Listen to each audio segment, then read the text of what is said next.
So hello everyone and good morning सभी को। उम्मीद करता हूँ मेरी वॉइस प्रॉपर आ रही सभी तो एक बार कंफर्म करेंगे।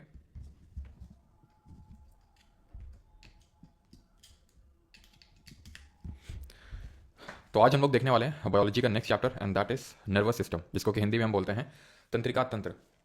ठीक है, मेनली तो हम इस लेक्चर में ब्रेन के बारे में पढ़ते हैं, but nervous system is more than that of about brain. ठीक है, it is not all about brain. Brain से भी काफ़ी ज़्यादा चीज़ें हमें पढ़नी पड़ती है नर्वस सिस्टम में। ठीक है, yes, brain is an important component of the nervous system, एक इंपॉर्टेंट हिस्सा है। ठीक है, नर्वस सिस्टम का तंत्रिका तंत्र का, लेकिन तंत्रिका तंत्र का मतलब सिर्फ ब्रेन नहीं होता है।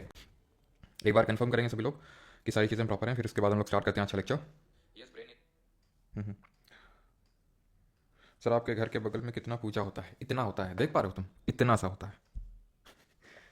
हम्म? चलो भाई, तो गुड मॉर्निंग सभी को। उजाता सिमी अभी लाइफ आदि। हाँ, हर हर महादेव। आज सोमवार है, शुरू करते हैं सोमवार के दिन नर्वस सिस्टम दैट इज तंत्रिका तंत्र। आज जब नर्वस सिस्टम की बात करते हैं इसको दो पार्ट में डिवाइड करते हैं, एक तो सेंट्रल और दूसरा पेरिफेरल। केंद्रीय और परिधीय। केंद्रीय तंत्रिका तंत्र और परिधीय तंत्रिका तंत्र, सेंट्रल एंड पेरिफेरल। सेंट्रल में क्या आता है, तो पहले ये हम समझ लेते हैं सेंट्रल और पेरिफेरल में क्या आता है। सेंट्रल में आता है ब्रेन और स्पाइनल कॉर्ड, और पेरिफेरल में आती है हमारी नर्व्स। ठीक है, यहाँ पे आप देख पा रहे हैं, फिर से ऑब्जर्व करिए, ये आपका ब्रेन ग्लो किया और स्पाइनल कॉर्ड, ये सेंट्रल नर्वस सिस्टम है। इसके बाद जो ग्लो करेगा वो पेरिफेरल नर्वस सिस्टम है, दैट इज जो आपकी ये नर्व्स है। ठीक है, जो आपकी नर्व्स, ये सेंट्रल हो गया। ठीक है, और ये जो नर्व्स जा रही हैं ये यहाँ तक, हाथ पैर हर जगह तक, वो पेरिफेरल नर्वस सिस्टम होता है। ठीक है, यानी कि सेंट्रल नर्वस सिस्टम हमारा ब्रेन और स्पाइनल कॉर्ड से मिलकर बनता है, and it is also known as the command and control system.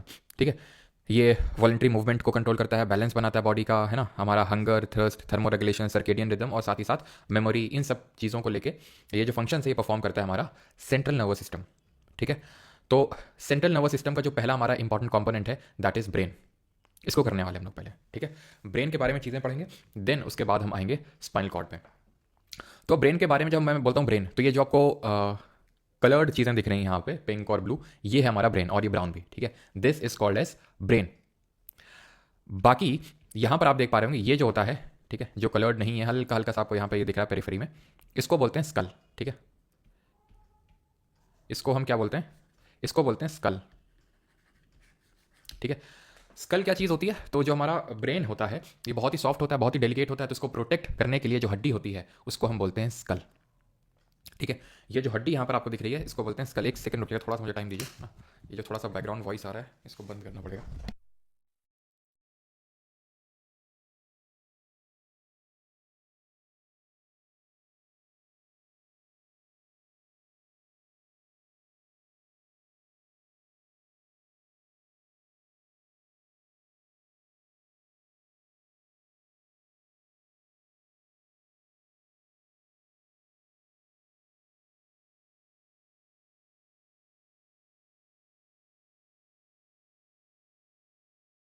जो है ऑब्वियस सी बात है, बोनी स्ट्रक्चर है, काफ़ी सारी बोन्स का बना होता है।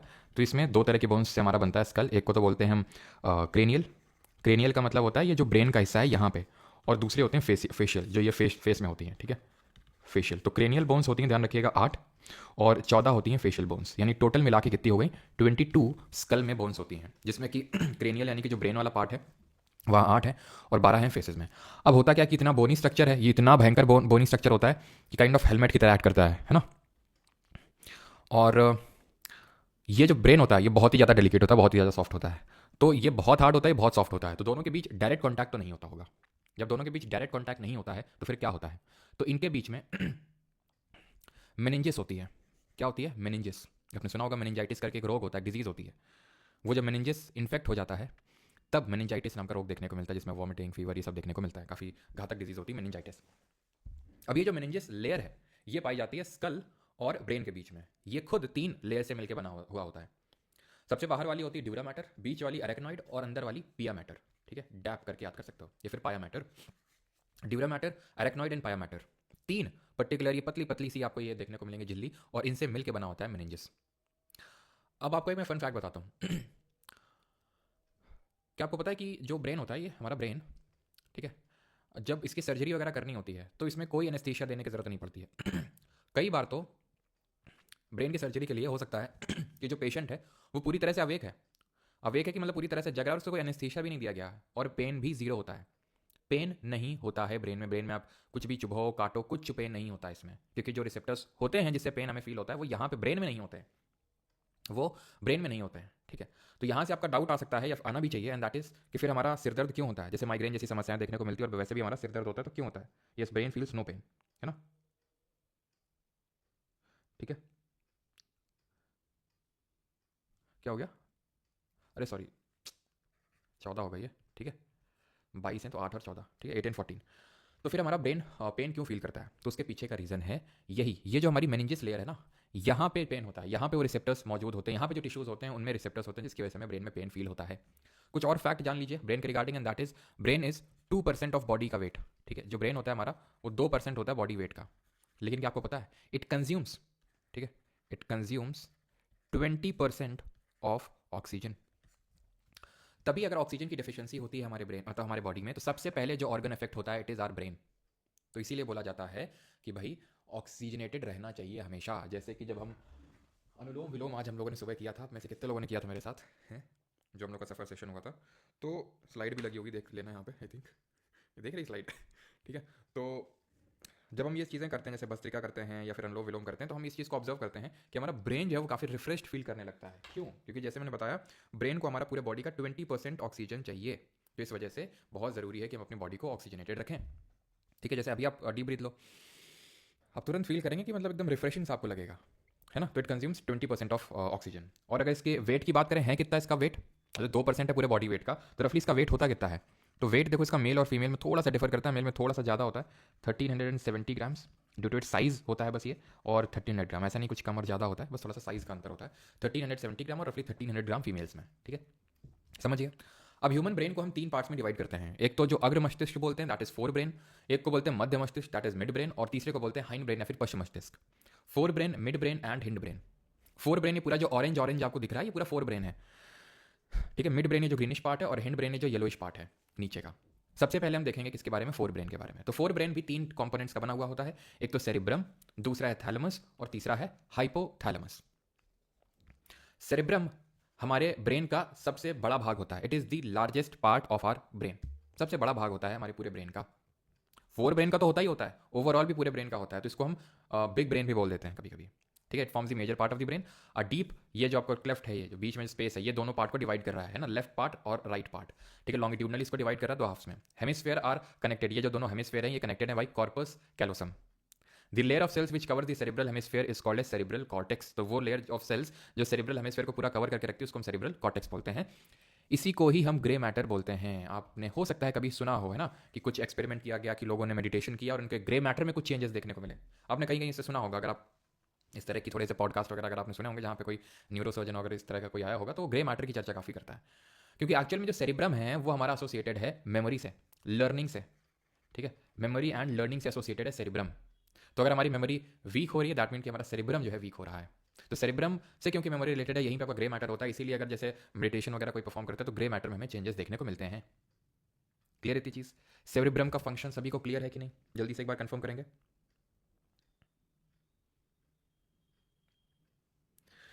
ये सर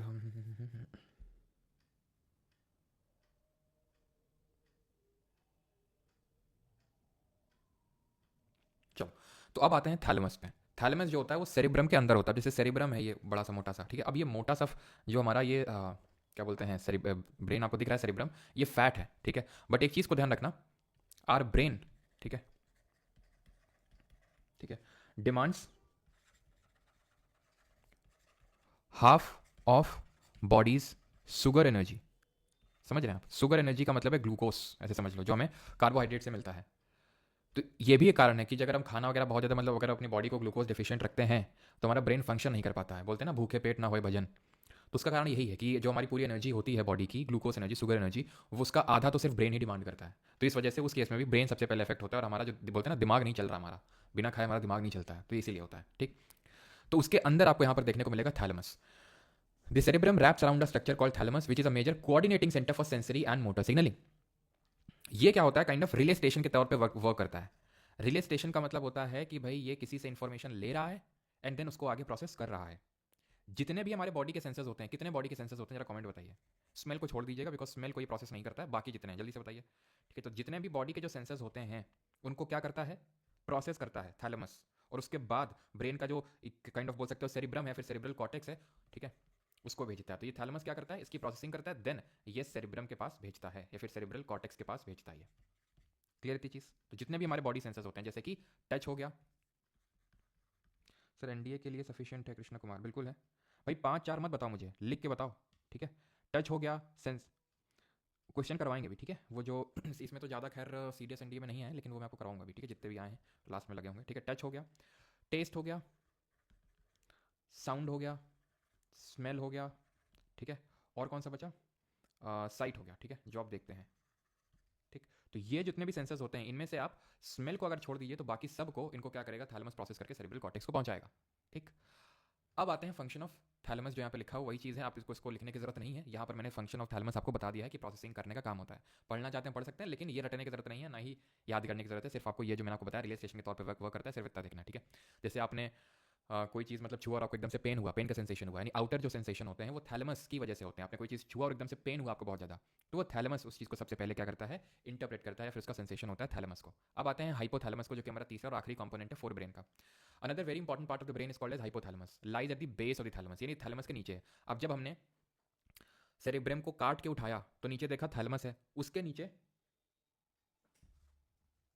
ठीक है, उसके नीचे क्या था, उसके नीचे आपका हाइपोथैलेमस है। The hypothalamus contains a number of centres which control body temperature, urge for eating and drinking, ठीक है, जो इंटरनल बॉडी टेम्परेचर होता है, जैसे कि जब हमें बुखार आ जाता है, जब हमें बहुत जोर का फीवर आ जाता है, ठीक है, तो उस केस में हमारा हाइपोथैलेमस ही वर्क करता है, ठीक है। जब हमारे बॉडी टेम्परेचर को रेगुलेट करना होता है कि अब हम फीवर के केस में एकदम हमारा बॉडी का टेम्परेचर क्यों रेज हो जाता है, क्योंकि जो फॉरेन बैक्टीरिया वगैरह सब आ गए हैं, वायरस वगैरह, तो उनको मारने के लिए हमारा बॉडी का टेम्परेचर एकदम से बहुत ज़्यादा हो जाता है, ठीक है। तो वो कौन करता है, उसके लिए भी हाइपोथैलेमस रिस्पॉन्सिबल होता है, ठीक है। अर्ज फॉर ईटिंग, एकदम से हमें खाने की जागृति होने लगती है, फिर हमें प्यास होने लगने लगती है, तो वो सब ड्रिंकिंग, ईटिंग, ये सब हाइपोथैलेमस ही रेगुलेट करता है। It also contains several groups of neurosecretory cells which secrete hormones called hypothalamic hormones. Hormone secretion में भी इसका काम होता है। पिछले बार जो मैंने पिछले बैच में पढ़ाया था, तो उसमें साथ में मैंने हार्मोन्स भी करवाए थे, लेकिन यहाँ पर मैं हार्मोन साथ में नहीं कराने वाला हूँ। जो हमारी अगली क्लास होगी वो पूरी हार्मोन और प्लांट के जो मूवमेंट है उस पर होगी, ठीक है, अलग से वो क्लास होगी। क्लियर है चीज़ हाइपोथैलेमस का फंक्शन। अब आते हैं मिड ब्रेन पे, जो बीच का ब्रेन होता है। इसके ऐसा कोई पार्ट नहीं पढ़ने, क्योंकि बहुत छोटा सा ही है, सबसे छोटा आप देख सकते हैं मिड ब्रेन है। मिड ब्रेन का काम क्या होता है, it is involve in several functions including motor control, particularly eye movement और processing of vision and hearing. Eye का जो मूवमेंट हो रहा है, कौन सा पार्ट जो हमारे कंट्रोल में नहीं है, जैसे कि हमारी आंख की जो पुतली है, क्या हमारे कंट्रोल में है कि कब वो डायलेट होगी, कब वो कॉन्ट्रैक्ट करेगी ना।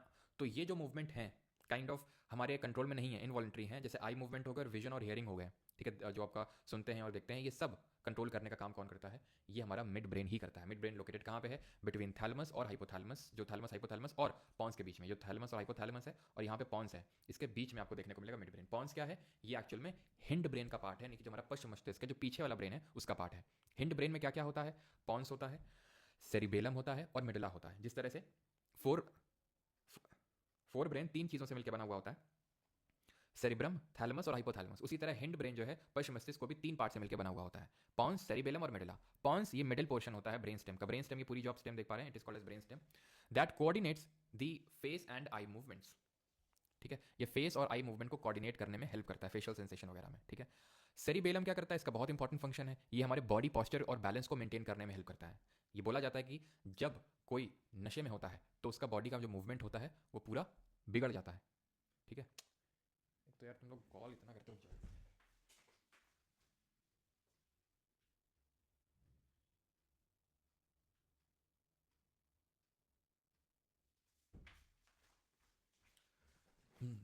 है क्या ना, वो जो तुम्हारा कॉलिंग नंबर है, तो उस पर जो है कॉल्स आती रहती हैं। खैर, तो सेरिबेलम क्या होता है, सेरिबेलम उस केस में इफेक्ट हो जाता है जब कोई नशे में होता है, जब कोई बहुत ज़्यादा चढ़ा लेता है, ठीक है, अल्कोहल कंजम्पशन कर लेता है, तो उस केस में सेरिबेलम जो है वो सबसे पहले इफेक्ट होता है। इसकी वजह से ही क्या होता है कि किसी को बॉडी पॉस्चर या फिर बैलेंस मेंटेन करने में प्रॉब्लम होती है, और फिर क्या होता है इसकी वजह से, उसकी वजह से फिर सुबह वो नाली में मिलता है। ठीक है, तो नाली में नहीं गिरना है, तो सेरिबेलम को कंट्रोल में रखना है, सेरिबेलम कंट्रोल में रखना है, तो कभी इन सब चीज़ों का सेवन नहीं करना है ना। The medulla of the brain is connected to the spinal cord. अब जो मेडुला है वो किससे कनेक्टेड है, स्पाइनल कॉर्ड से कनेक्टेड है। अब मेडुला क्या है, the medulla contains centres which control respiration, heart beat और गैस्ट्रिक सेक्रेशंस। ये भी हमारे कंट्रोल में नहीं है, ये भी kind of automatic nervous system का पार्ट है। रेस्पिरेशन, जो हमारा श्वसन चल रहा है, हार्ट बीट चल रही है, ठीक है, जो डाइजेशन हो रहा है, ये सब तो अपने आप हो रहा है ना। हार्ट बीट हो गया, ये सब डाइजेशन हो गया, कि हमारे कंट्रोल में है। जैसे मैंने अभी थोड़ी देर पहले नाश्ता किया, ठीक है, तो मैं चाहूँ कि नहीं तुरंत एकदम से डाइजेस्ट हो जाए, नहीं होगा ना, वो अपने हिसाब से होगा, तो हमारे कंट्रोल में नहीं है। तो उसको कौन कंट्रोल कर रहा है, मेडुला ऑब्लोंगेटा, जिसको मेरू मज्जा बोलते हैं। क्लियर है यहाँ तक सभी को? ठीक है, ये थोड़े से डिफरेंट पार्ट हैं जिनको हम लोब्स ऑफ ब्रेन बोलते हैं। ये कौन सी चीज़ को कंट्रोल करते हैं, बहुत ज़्यादा तो इससे क्वेश्चन नहीं आता, लेकिन फिर भी थोड़ा देख लीजिए कि ये जो आपको फ्रंट पार्ट देखने को मिल रहा है जो ऑरेंज कलर का, ये फ्रंटल लोब है। ये क्या क्या चीज़ कंट्रोल करता है, स्मेल, स्पीच, ठीक है, कंसंट्रेशन, क्योंकि आपका सेरिब्रम का पार्ट है तो ऑब्वियस बात है कंसंट्रेशन प्लानिंग ये सब वो करेगा, मोटर कंट्रोल। देन थोड़ा सा पीछे जाएंगे, इसी में पैराइटल लोब में आएंगे, पीछे वाली लोब में आएंगे सेरिब्रम में ही, तो ये टच एंड प्रेशर को फील करेगा। ठीक है, ये टच एंड प्रेशर को। टेम्पोरल लोब में आएंगे जो बीच में आपको देख रही है, तो ये हियरिंग को देखता है, टेम्पररी है ना, ऐसे याद कर लो, टेम्पररी होती है हियरिंग, कभी सुनाई देता है कभी नहीं सुनाई देता, तो टेम्पोरल लोब कंट्रोल करती है। क्लियर है। देन ऑक्सीपिटल लोब जो कंट्रोल करती है वो क्या है, आपका विजन कंट्रोल करती है, ऑक्सीपिटल लोब जो पीछे है। और सेरिबेलम तो हम देख ही चुके हैं। अब किसी को कोई डाउट होगा तो पूछ लेगा। देन इसके बाद हम आते हैं किस पे, स्पाइनल कॉर्ड पे आते हैं। ठीक है। हम्म हम्म हम्म हम्म हम्म।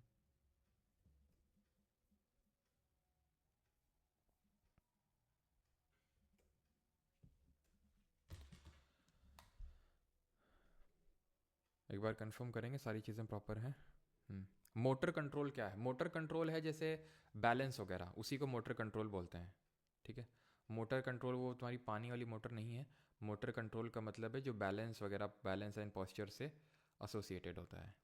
ठीक है, जो काइंड ऑफ मूवमेंट होता है आपका, तो उसको बोलते हैं मोटर कंट्रोल, मूवमेंट से एसोसिएटेड होता है जो। ठीक है, सिमरन जी आई थिंक क्लियर हो गया है, सनातनी जी आपका भी क्लियर हो गया है। रवीश कुमार का पिक क्यों, अभी तो आगे पता चलेगा। सोमैटिक नर्व सेल्स क्या होती हैं पढ़ाएंगे भाई, अभी लेक्चर कंप्लीट थोड़ी ना हो गया, अभी बुक में कहाँ है क्या चीज़। सर जूम करो। चलो, रेस्पिरेशन मेरे, क्या चीज़, अभी जो गैसियस एक्सचेंज हो रहा है एल्वेलाई में, एल्वेलाई में जाके, वो तुम्हारे कंट्रोल में थोड़ी ना है। जो गैसियस एक्सचेंज हो रहा है एल्वेलाई में जाके, वो तुम्हारे कंट्रोल में थोड़ी ना है। अब आ जाते हैं हम स्पाइनल कॉर्ड पे, क्योंकि दो पार्ट हमने पढ़े थे सेंट्रल नर्वस सिस्टम के, एक तो ब्रेन था और दूसरा स्पाइनल कॉर्ड था। तो हम दूसरे पे आ गए हैं भैया, पीछे हो। ठीक है, स्पाइनल कॉर्ड पे। तो स्पाइनल कॉर्ड ये है आपकी, है ना, ये क्या है, इन्हीं को हम वर्टिब्रेट्स बोलते हैं। ये पूरा क्या नोटोकॉर्ड है, अभी हम एनिमल किंगडम वाले चैप्टर में पढ़ के आ रहे हैं। ठीक है, ये वर्टिब्रेज है हमारी। तो एक्चुअली पूरी स्पाइनल कॉर्ड को हम बोलते हैं, मतलब इसको सर्टेन पार्ट्स में डिवाइड करते हैं। इसको ऊपर वाले को बोलते हैं सर्वाइकल पार्ट या फिर सर्वाइकल वर्टिब्रे, बीच वाले को बोलते हैं थोरैसिक वर्टिब्रे, और नीचे वाले को बोलते हैं लंबर वर्टिब्रे। फिर सबसे नीचे आता है सैक्रम और उसके नीचे होता है कॉकिक्स। अब ये सबसे पहला वाला पार्ट देखिए, सर्वाइकल वर्टिब्रे।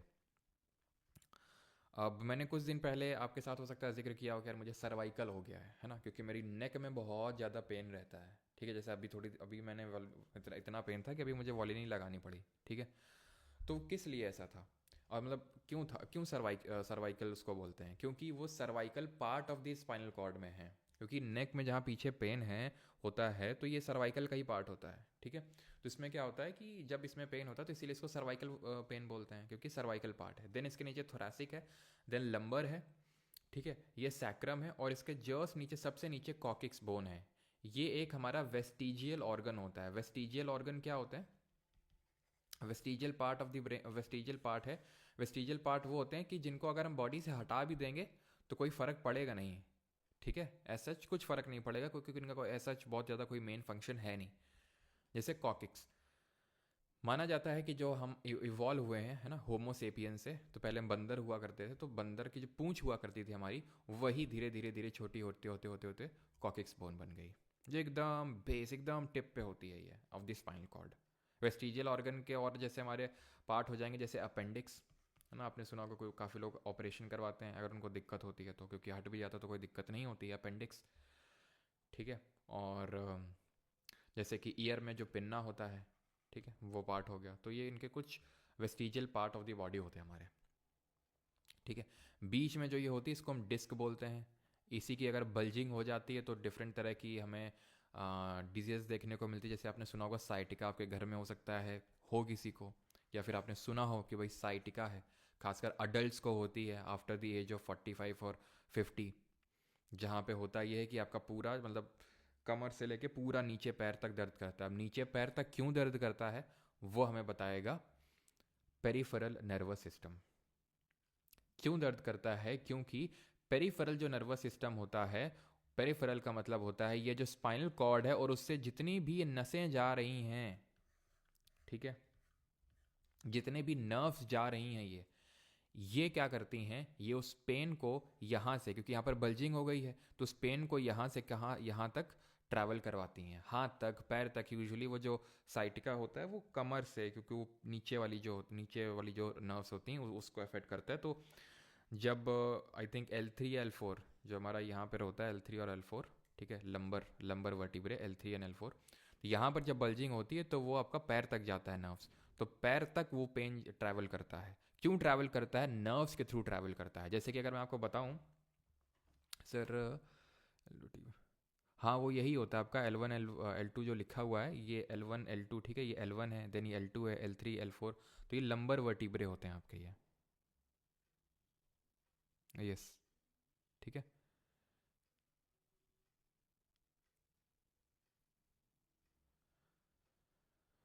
चलो भाई, तो आगे बढ़ें अभी। स्पाइनल नर्व्स, हाँ यहाँ पे मैं आपको ये बताना चाह रहा था कि टोटल हमारी कितनी नर्व्स होती हैं स्पाइनल नर्व्स। तो ध्यान रखना, टोटल 31 पेयर्स होते हैं स्पाइनल नर्व्स के।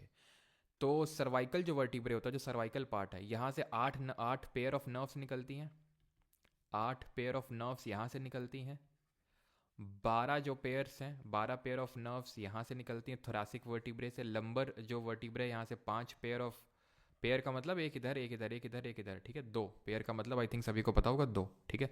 सैक्रम से अगर बात करें तो 5 यहाँ से, और एक होता है हमारा कॉकीगियल।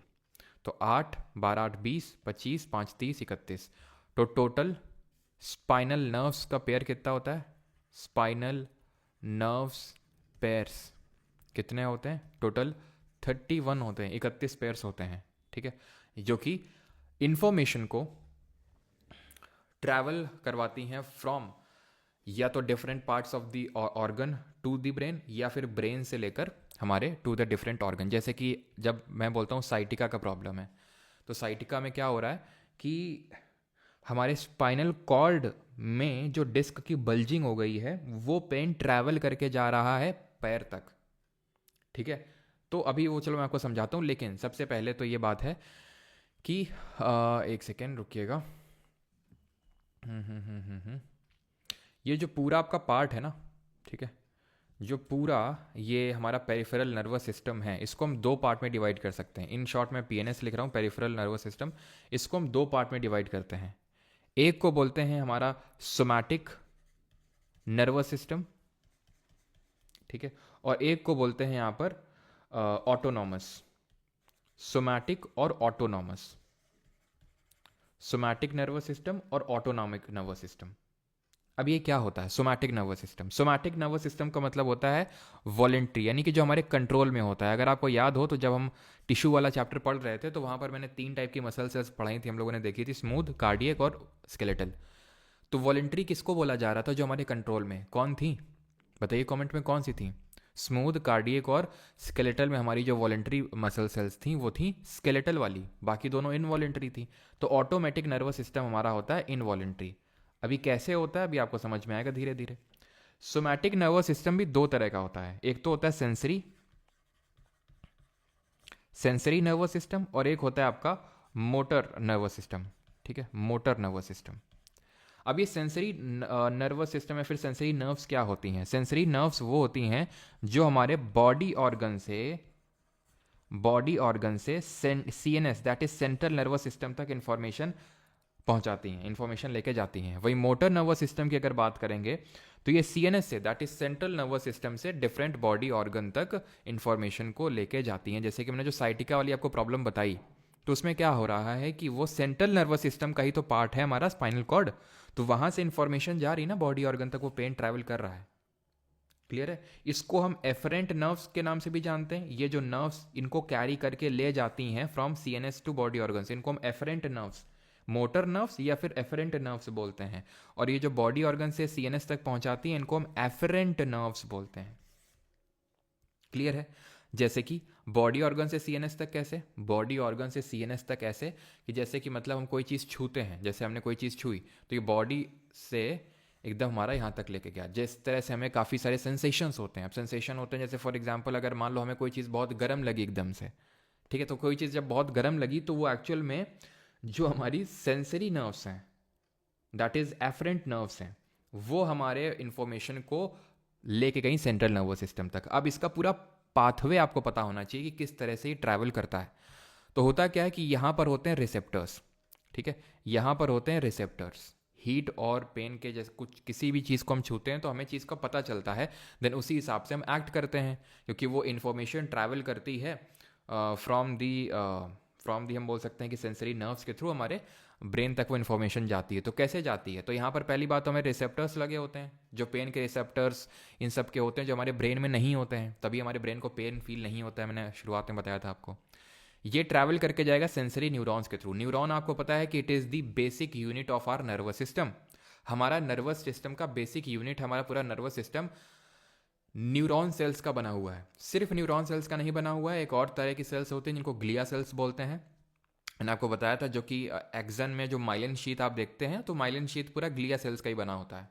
ये न्यूरॉन्स, सेंसरी न्यूरॉन्स क्या करते हैं, इन्फॉर्मेशन को कैरी करके ले जाएंगे कहाँ तक, ये ले जाएंगे, आपका मैसेज पहुंचाएंगे ब्रेन तक। देन ब्रेन से रिले न्यूरॉन, रिले न्यूरॉन क्या है, जिसने की इन्फॉर्मेशन पिछले वाले न्यूरॉन से ली, और यहाँ से ये मोटर न्यूरॉन के थ्रू जो है एफेक्टर, ये एफेक्टर है जो सीएनएस से बॉडी ऑर्गन तक, सीएनएस से बॉडी ऑर्गन तक इंफॉर्मेशन लेके आ रहा है। ये रिसेप्टर है, ठीक है, जिसको हम एफेक्टर भी बोल सकते हैं, ठीक है। एफेक्टर मतलब ए वाला, AFF, ठीक है। तो रिसेप्टर सेंसरी न्यूरॉन, देन आपका सीएनएस में जाएगा, सीएनएस से रिले न्यूरॉन, रिले न्यूरॉन से मोटर न्यूरॉन। क्लियर इतनी चीज, ठीक।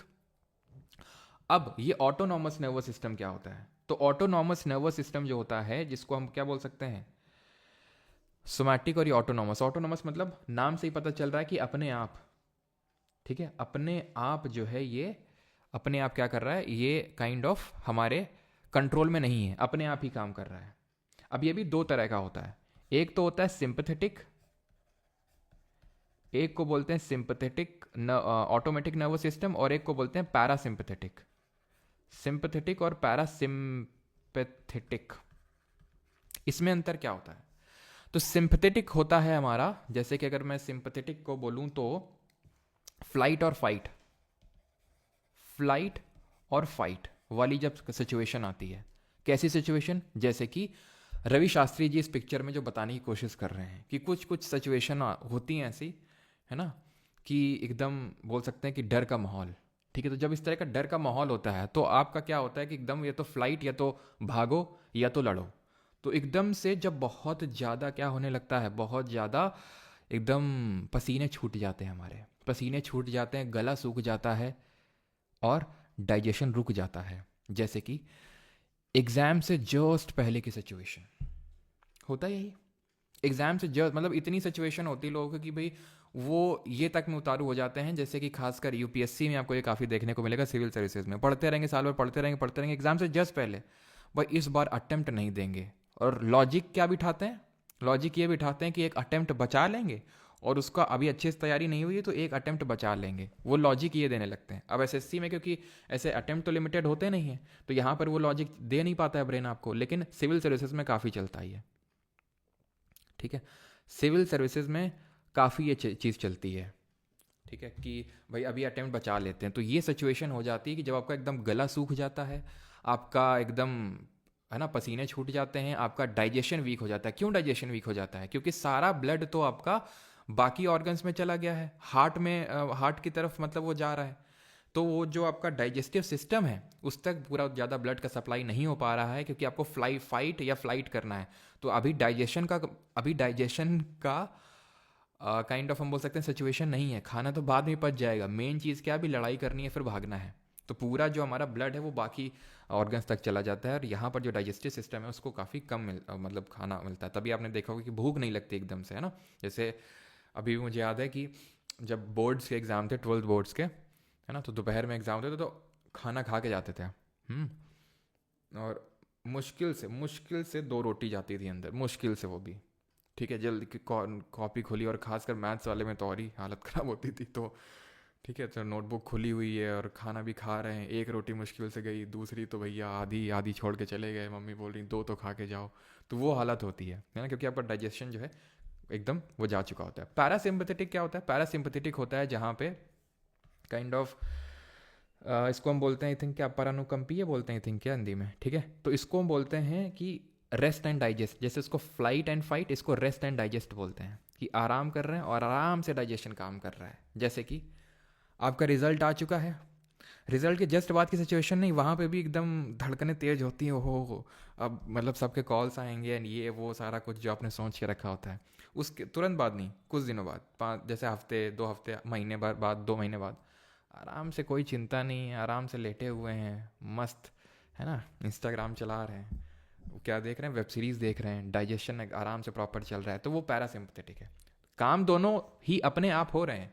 फाइट और फ्लाइट वाला भी एकदम से रेस्पॉन्स आता है, इसके लिए एक हार्मोन रेस्पॉन्सिबल होता है जो हम अगली क्लास में पढ़ेंगे हार्मोन्स वाले में, ठीक है। और रेस्ट एंड डाइजेस्ट का देखते हैं यार, कल नहीं हुआ तो ज्योग्राफी की क्लास कर लेंगे, मतलब जो एमटीएस में क्वेश्चन पूछे गए हैं उसकी क्लास, क्योंकि काफ़ी सारे स्टूडेंट डिमांड कर रहे थे, क्योंकि स्टेनो का एग्ज़ाम लगा हुआ है, ठीक है, हाँ 10 तारीख से आई थिंक, तो फिर इम्पॉर्टेंट है कि मैं उससे पहले ही सारी चीज़ें ख़त्म करवा दूँ, तो इसलिए बाकी देखते हैं, आपको शेड्यूल मिल जाएगा, है ना, ठीक है। तो फ्लाइट और फाइट और ये रेस्ट एंड डाइजेस्ट हो गया, क्लियर इतनी चीज़ यहाँ तक, किस तरह से रिफ्लेक्स आँख वर्क करता है, ठीक है, किस तरह से कुछ चीज़ें मुंह को आ जाती हैं और किस तरह से डर का माहौल बनता है, ठीक है, क्लियर हो गया यहाँ तक सभी को, किसी कोई डाउट तो नहीं। अब कुछ हमारी डिजीजेज होती हैं, ठीक है, डिजीजेज इन ब्रेन, ठीक है, तो एक तो मैंने आपको बता दिया मेनिंजाइटिस होती है, ठीक है, जो मेनिंजेस को अफेक्ट कर देती है, ठीक है, मेनिंजाइटिस। और होती है जैसे कि अल्जाइमर्स डिजीज, आपने सुना होगा, अल्जाइमर्स डिजीज, ये कब होता है, तो अल्जाइमर जो है ये डीजेनरेटिव ब्रेन डिसऑर्डर है। डीजेनरेटिव का मतलब है कोई आपका एक्सीडेंट नहीं हुआ है इस तरह से, वो धीरे धीरे धीरे विद एज कुछ लोगों का ब्रेन जो है डीजेनरेट करना स्टार्ट कर देता है, डीजेनरेटिव इसको बोलते हैं ब्रेन डिसऑर्डर।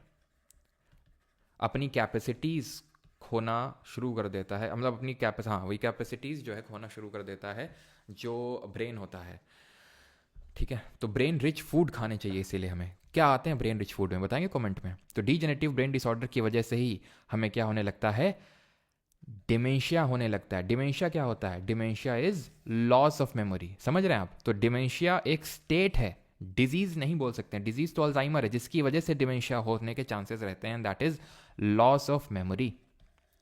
अच्छा आपने सुना होगा अमनीशिया भी लॉस ऑफ मेमोरी होता है। What is loss of sleep, loss of sleep को क्या बोलते हैं, बट अमनीशिया और डिमेंशिया में अंतर है। अमनीशिया तब होता है जब ब्रेन में कोई इंजरी हो जाती है, ठीक है, अमनीशिया भी आपका यही होता है, मतलब kind of loss of memory, और बाकी जो हमारे मोटर सेंसेस हैं वो काम करना बंद कर देते हैं, but it is due to injury. वो क्या हो रहा था, अपने आप ब्रेन डीजनरेट कर रहा था, ठीक है, ड्यू टू इंजरी। और हमारे ब्रेन रिच फूड हैं जैसे कि ओमेगा 3। ओमेगा 3 किस में मिलता है, एक तो फिश ऑयल तो होता ही, लेकिन क्यों बेचारी मछली का तेल निकालोगे, हैं तुम्हारा कोई तेल निकाल के पिए तुम्हें अच्छा लगेगा, तो फिर फ्लेक्स सीड जो हमारे अलसी के बीज होते हैं, हमारे गांव में इसको बिजरी बोलते हैं, ठीक है, तो अलसी के बीज हो गए, ठीक है, in English we call that flax seeds, सुनने में अच्छा लगता है। और चिया सीड्स हो गई हमारे, और जो वॉलनट होता है, अखरोट होता है, उसमें भी ओमेगा 3 होता है। तो ये सब जो होता है, जो ओमेगा 3 फूड्स हो गए, ये काफ़ी अच्छे होते हैं ब्रेन के लिए। हमारा यहाँ तक कि जो वॉलनट होता है, अखरोट होता है, वो ब्रेन के शेप का ही होता है पूरा, अगर आपने देखा हो ना, इस तरह से पूरा 2 पार्ट में, 2 हेमिस्फीयर में डिवाइडेड होता है, लेफ्ट एंड राइट, राइट। चलिए भैया ये क्वेश्चन कर लीजिए जरा, यूपीएससी के यूपीएससी में पूछा गया, आई थिंक सीडीएस या सीएपीएफ में, और ये पूरा पाथवे यहाँ पे आपसे पूछा जा रहा है, बताइए जल्दी से। आज का क्लास इंटरेस्टिंग है। अच्छा, insomnia, yes, insomnia is loss of sleep. Hmm हाँ हाँ हाँ हाँ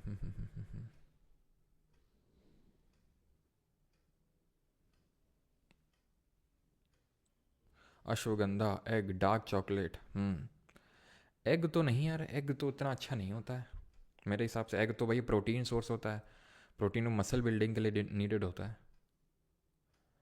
हम्म, चलो,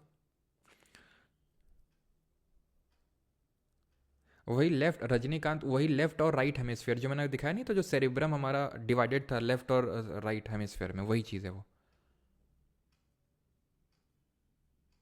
क्रैब में मिलते हैं, उसको बेचारे खाओगे, मतलब नॉन वेज ही तुम्हारा बिना काम नहीं चलता, तुमको मारे खाएं फिर हम तो, ये सब नॉन वेज में मत खाया करो, ठीक है। Reflex arcs are involve in animals for quick and efficient responses, which of the following sequences correctly represents a reflex arc. तो क्या रिफ्लेक्स आर्क को रिप्रेजेंट करता है, सबसे पहले तो रिसेप्टर इन्फॉर्मेशन लेगा, ये तो सब में कॉमन है। इसके बाद हमारा सेंसरी न्यूरॉन लेगा। भैया मोटर न्यूरॉन तो इन्फॉर्मेशन जब ब्रेन से लौटते हुए आएगी तब मोटर न्यूरॉन आएगा, तो मोटर न्यूरॉन पहले नहीं, पहले तो सेंसरी न्यूरॉन। उसके बाद रिले न्यूरॉन नहीं भैया, उसके बाद तो पहले ब्रेन में जाएगी ना, ब्रेन जो है फिर अगले न्यूरॉन जिसको रिले न्यूरॉन बोलेंगे उसको देगा in spinal cord, then motor neuron और देन एफेक्टर। ठीक है, तो ऑप्शन नंबर बी आंसर हो जाएगा इसका। अब हम कर लेते हैं किसके क्वेश्चन, एसएससी क्वेश्चन कर लेते हैं, बिकॉज यूपीएससी में तो ज़्यादा क्वेश्चन पूछे नहीं गए इस पर। चलो, तो identify the type of cell that is long and branched, तो उस कोशिका की पहचान करना है जो लंबी और शाखित होती है। Nerve cell, columnar epithelial cell, white blood cell या फिर रेड ब्लड सेल। तो क्या होता है सर, वो जो गट होता है ना, गट फीलिंग, जो गट ब्रेन आप बोलते हैं, वो एंटरिक नर्वस सिस्टम का पार्ट होता है, जो हमें एग्जाम पर्सपेक्टिव से पढ़ने की ज़रूरत नहीं होती है ना कि भाई हमारा गट फीलिंग ऐसी आ रही थी, तो वो एंटरिक नर्वस सिस्टम बोलते हैं उसको। ठीक है, तो लॉन्ग एंड ब्रांच्ड क्या होती है, नर्व सेल होती है, जो हमारे पूरे ह्यूमन बॉडी की सबसे लॉन्गेस्ट सेल होती है। और इसका जो स्ट्रक्चर होता है उसकी डिस्कवरी किसने करी थी बताइए? तो लॉन्गेस्ट सेल होती है और मेल्स में सबसे बड़ी सेल भी होती है। वाइट ब्लड सेल कैसी होती है, WBC, sorry red blood cell कैसी होती है, आरबीसी, ये मेच्योर होने पे विदाउट न्यूक्लियस रहती है, यानी इसमें न्यूक्लियस चला जाता है। इसका फंक्शन क्या होता है, तो ये खत्म कहाँ होती है, स्प्लीन है, यानी स्प्लीन में खत्म होती है। 120 दिन का टाइम पीरियड होता है, हीम नाम का कंपाउंड होता है। सबसे ज़्यादा आपको देखने को मिलता है नंबर में, ऑक्सीजन को कैरी करके ले जाती है। वाइट ब्लड सेल्स डिफेंस में काम करती है, इनको हम इराइथ्रोसाइट बोलते हैं, इनको ल्यूकोसाइट बोलते हैं, डिफेंस में काम करती हैं। ठीक है, डिफेंसिव यानी कि बैक्टीरिया वगैरह इन सबको किल करने का काम होता है। इनमें हीमोग्लोबिन नहीं होता है। ठीक है, इनके सर्टेन पार्ट्स होते हैं, जैसे कि हमारा योसिनोफिल हो गया है ना, बैसोफिल हो गया, मोनोसाइट्स हो गए। The vertebrae are a part of which of the following body systems in humans, तो वर्टिब्रे किसका पार्ट होते हैं? तो वर्टिब्रे इस तरह से, वर्टिब्रल कॉलम हम किस में देख रहे थे, वर्टिब्रल कॉलम स्पाइनल कॉर्ड में देख रहे थे, option number D. Question number third, which part of the brain is instrumental in making it possible for a person to perform an activity such as picking up a pencil from the floor? तो आपको pencil उठानी है floor से, ज़मीन से, तो hypothalamus तो भैया इनर बॉडी टेम्परेचर को रेगुलेट कर रहा था। इनर बॉडी टेम्परेचर के साथ साथ और क्या रेगुलेट कर रहा था? सेंसेशंस हो गए हमारे किसी तरह के, या फिर हमारा किसी तरह का हंगर हो गया, थर्स्ट हो गया। ठीक है, हंगर हो गया यानी कि भूख और प्यास। सेरिबेलम जो होगा इसका सही आंसर होगा। सेरिब्रम तो मेमोरी के और लर्निंग के लिए रिस्पॉन्सिबल था। ठीक है, क्रेनियम तो हमारी क्या होती है, नर्व्स। अब अच्छा, ये यहाँ पर मैं आपको एक चीज़ बताना चाहूँगा, जैसे कि मैंने आपको बताई थी कि हमारी नर्व्स निकलती हैं, बताया था ना, नर्व्स निकलती हैं, उसी को हम पेरिफेरल नर्वस सिस्टम बोलते हैं। तो नर्व्स यहाँ से भी निकलती हैं, ब्रेन से भी, इनको बोलते हैं क्रेनियल नर्व्स। जो ब्रेन से निकलती हैं नर्व्स उनको क्रेनियल नर्व्स बोलते हैं, ध्यान रखिएगा इस चीज़ को। ठीक है, cranial is associated with the brain. ठीक है, which part of the brain is called as little brain, छोटा ब्रेन किसको बोलते हैं? तो ये भी वहाँ पर लिखा हुआ था, शायद मैं बताना भूल गया था, लेकिन वहाँ पे पीपीटी में स्लाइड में लिखा हुआ था। ठीक है, लिटिल ब्रेन किसको बोलते हैं? तो लिटिल ब्रेन बोलते हैं सेरिबेलम को, क्योंकि थोड़ा सा जब हमारा ब्रेन होता है ना, तो उसी के शेप का थोड़ा थोड़ा दिखता है, ये उसी के शेप का होता है, तो ऐसा लिटिल ब्रेन, छोटा मस्तिष्क है ना, छोटा ब्रेन। जैसे नाना पाटेकर बोलता था, पीछे मत मारो, छोटा ब्रेन होता है पीछे, यानी कि सेरिबेलम, क्योंकि सेरिबेलम जो होता है हमारा पश्च मस्तिष्क यानी कि हैंड ब्रेन का पार्ट होता है, और छोटा ब्रेन है ना, तो इसी वजह से ना आपने मूवी देखी होगी नाना पाटेकर, जैसे बोलते हैं पीछे मत मारो, छोटा ब्रेन होता है। Which is the largest part of the human brain, सबसे बड़ा पार्ट कौन सा होता है? Ribs, cerebrum, pons, thalamus. तो रिप्स तो पार्ट ही नहीं होता ब्रेन का, तो सही आंसर होगा यहाँ पे सेरिब्रम इज दी सबसे बड़ा वाला पार्ट। B for happiness. अच्छा, बी फॉर हैप्पीनेस, अच्छा ये बी फॉर हैप्पीनेस कब से हो गया भाई? Our brain mainly depends on which of the following food, तो किन फूड पे डिपेंड करता है? Fat and protein, glucose and amino acids, only fat या फिर ओनली ग्लूकोज? तो इसको ग्लूकोज चाहिए भर भर के। ठीक है, मैंने आपको बताया था हाफ ऑफ द बॉडी का जो ग्लूकोज होता है, शुगर, वो इसी को चाहिए होता है। Which part of the human brain is responsible for walking in a straight line? आप सीधी लाइन पे नहीं चल रहे हैं, मतलब आपने चढ़ा रखी है, आपने चढ़ा रखी है, मतलब आपका सेरिबेलम जो है डगमगा गया, डोल गया ये। ठीक है, चलो अगला है question number 8। The sensation of feeling full is because of a centre associated with hunger which is in separate part of.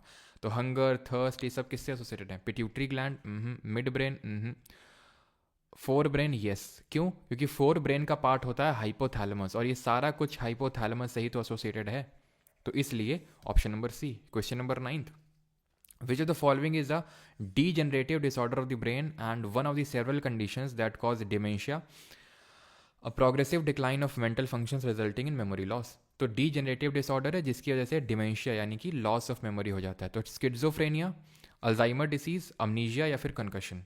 तो भाई स्किज़ोफ्रेनिया भी डिजीज़ होती है एक तरह की, लेकिन स्किज़ोफ्रेनिया ये थोड़ा सा साइकोलॉजिकल डिसऑर्डर है।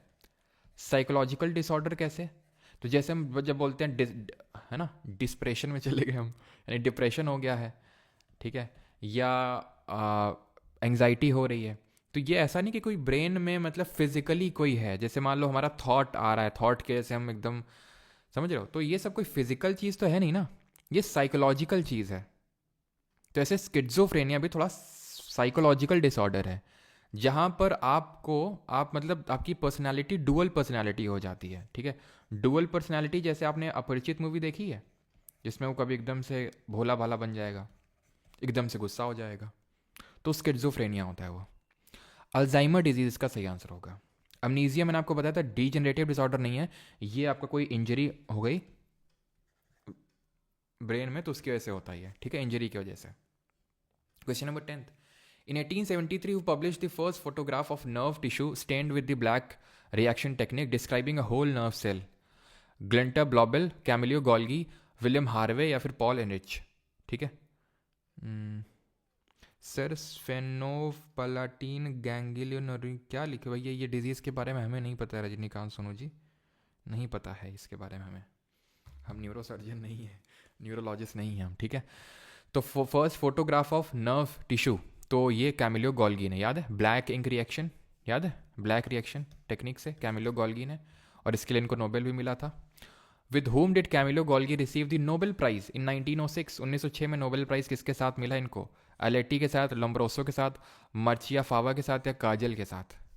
काजल के साथ, ठीक है, Santiago Ramon Cajal. Which part of the brain is responsible for triggering actions like thinking, intelligence, memory and ability to learn? तो थिंकिंग में इंटेलिजेंस, मेमोरी, इनसे कौन एसोसिएटेड है? Cerebrum. Hypothalamus temperature regulation, inner body temperature, और जो हमारा thirst और hunger होता है। Which lobe of human body is associated with hearing? तो सुनने से, हियरिंग से कौन सा एसोसिएटेड है भाई? हियरिंग से। तो हमने कैसे याद किया था? हियरिंग टेम्परेरी होती है, हियरिंग टेम्परेरी बेसिस पे होती है, तो टेम्पोरल जो लोब है वो एसोसिएटेड है। ऑक्सीपिटल लोब से तो जो विजन है, जो पीछे वाला, वो एसोसिएटेड है, ऑक्सीपिटल लोब, है ना। Which part of the brain plays an important role in the motor control? Again motor control का मतलब क्या होता है? मोटर कंट्रोल का मतलब होता है मूवमेंट, और मूवमेंट के लिए कौन रिस्पॉन्सिबल होता है? Cerebellum, that is our little brain, ये तो मेमोरी के लिए रिस्पॉन्सिबल होता है। 16th, the part of the brain which controls emotional reactions in our body. Emotions को कौन कंट्रोल करता है? मेनिंजिस तो लेयर होती है, थैलेमस भी कंट्रोल नहीं करेगा, हाइपोथैलेमस या फिर सेरिब्रम। तो सेरिब्रम आंसर होगा option number A. Insufficient levels of, ठीक है, हार्मोन का क्वेश्चन है, अब इसके आगे हार्मोन के आई थिंक क्वेश्चन होंगे, हार्मोन और ग्लैंड, तो ये हम कल पढ़ेंगे, ठीक है। हार्मोन और ग्लैंड जो है ये हम कल पढ़ने वाले हैं, आज के लेक्चर में नहीं। आज का लेक्चर, छोटा सा लेक्चर हमारा यहाँ पर होता है ख़त्म, ठीक है, क्योंकि आप में से कुछ लोगों की दिक्कतें रहती हैं कि सर थोड़ा सा हैवी हो जाता है, खासकर जो नॉन साइंस बैकग्राउंड से स्टूडेंट हैं, तो इसलिए हैवी ना रखते हुए लाइट लाइट लेके चलते हैं अभी, ठीक है। तो कल देखते हैं, कल आप पहले मुझे कमेंट में बताइए जितने लोग देख रहे हैं, ठीक है, कि कल ज्योग्राफी के क्वेश्चंस कर लिए जाएं क्या प्रैक्टिस, या फिर कल हार्मोन वाला करके ऐसा करते हैं, शाम को प्रैक्टिस कर लेते हैं कल, ठीक है। शाम को, सुबह रहेगा कल हमारा हार्मोन का क्लास, और शाम का ज्योग्राफी कर लेते हैं शाम को 5 बजे, ठीक है, ऐसा ठीक रहेगा? सुबह और शाम कल दोनों कर लेते हैं।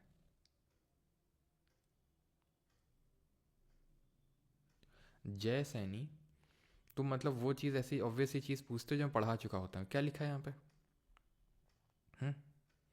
क्यों यहाँ पे क्या लिखा हुआ है? ये कॉर्पस कैलोसम।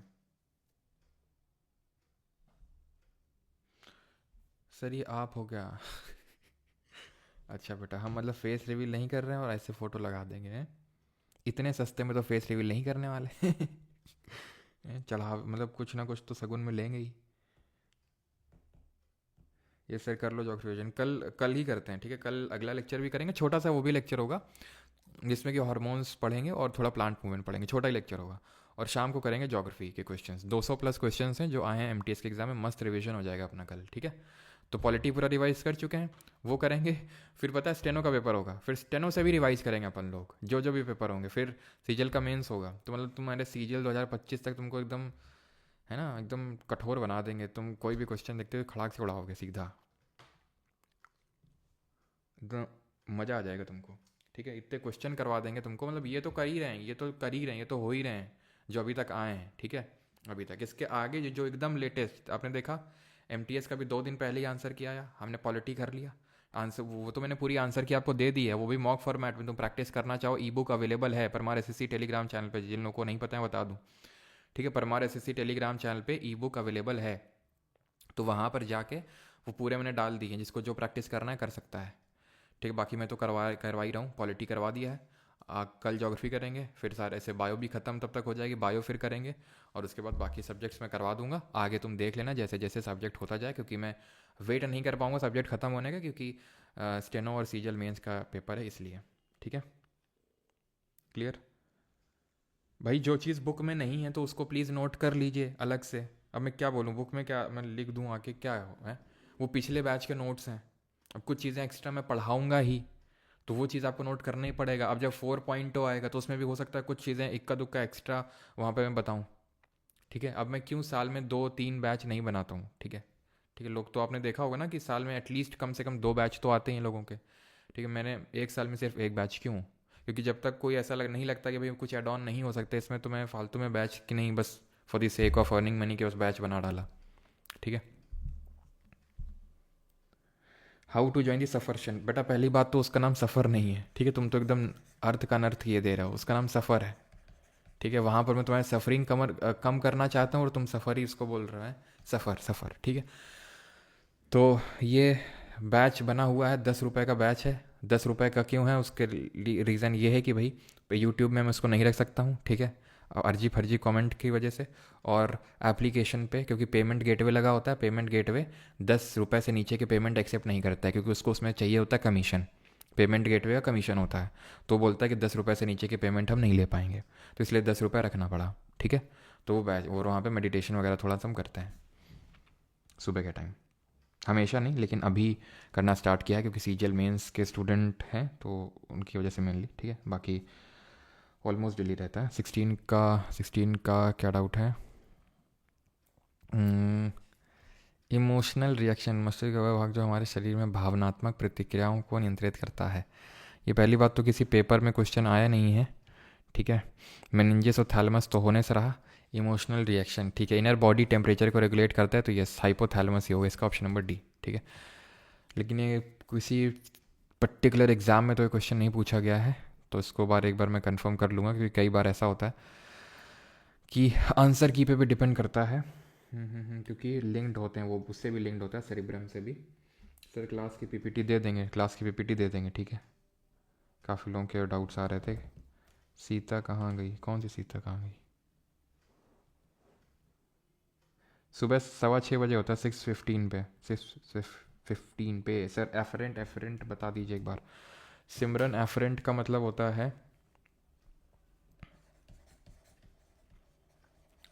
बॉडी ऑर्गन से जो सीएनएस तक लेके जाता है इन्फॉर्मेशन को। जैसे कि मैंने कोई चीज़ छुई और मुझे एकदम से कोई चीज़ पता चली, ठीक है, तो कोई चीज़ मैंने छू, एकदम से हाथ हटा लिया। क्यों हाथ हटा लिया? क्योंकि जैसे मैंने छुआ तो मेरे उस बॉडी ऑर्गन, जैसे हाथ से उस ब्रेन तक इन्फॉर्मेशन गई तुरंत। तुरंत क्यों गई? किसके थ्रू गई? न्यूरॉन्स के थ्रू गई। और क्योंकि बिलियंस ऑफ न्यूरॉन्स हैं, आपको पता है, और 1-2 बिलियन नहीं, तकरीबन 100 बिलियन न्यूरॉन्स हैं, वो तुरंत इन्फॉर्मेशन को ले गए और तुरंत आपके ब्रेन ने सिग्नल किया कि हाथ हटा लो वहाँ से। ठीक है, तो जो आपका सिग्नल गया बॉडी ऑर्गन से सीएनएस तक, वो एफरेंट के थ्रू, और जो सेंट्रल नर्वस सिस्टम से यानी ब्रेन से आपका बॉडी ऑर्गन तक इन्फॉर्मेशन आया, वो एफरेंट के थ्रू आया। ठीक है,